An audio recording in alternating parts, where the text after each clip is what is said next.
Isa pang Pinay caregiver ang kumpirmadong nasawi sa pag-atake ng grupong Hamas sa Israel. Sa gitna ng opensiba ng Israel sa Gaza, halos 100 Pilipino sa Gaza ang nagpapatulong ng makauwi ng Pilipinas. May report si Ivan Mayrina.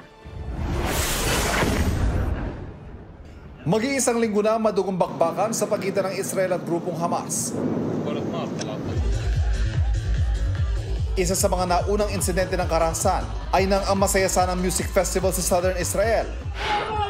Nauwi sa pagmasaker ng grupong Hamas itong Sabado. Ayon sa mga otoridad, 260 ang patay sa pag-ataking yun. Sa kasamang palad, kinumpirma ng DFA na kabilang dyan si Loretta Alacre, caregiver na tubong Cadiz City, Negros Occidental.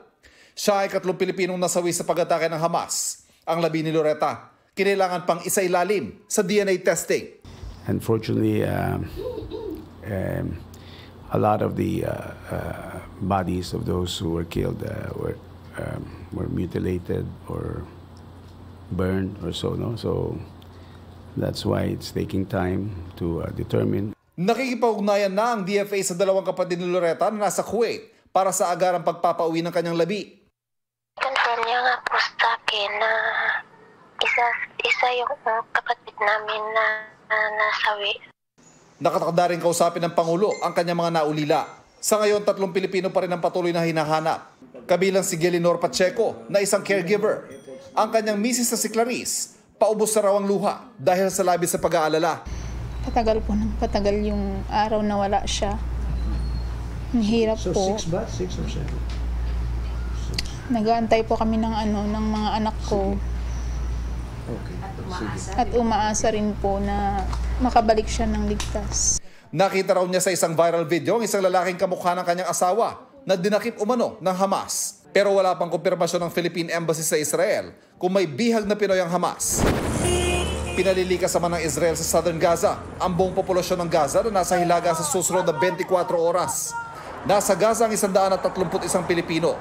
72 sa kanila ang nagpapatulong ng makauwi sa Pilipinas. Pero hindi pa ito maikasa dahil sa walang humpay na pag-atake at pagharang ng Israeli Defense Force. We are getting ready. Our embassy in Cairo is sending a team to the border.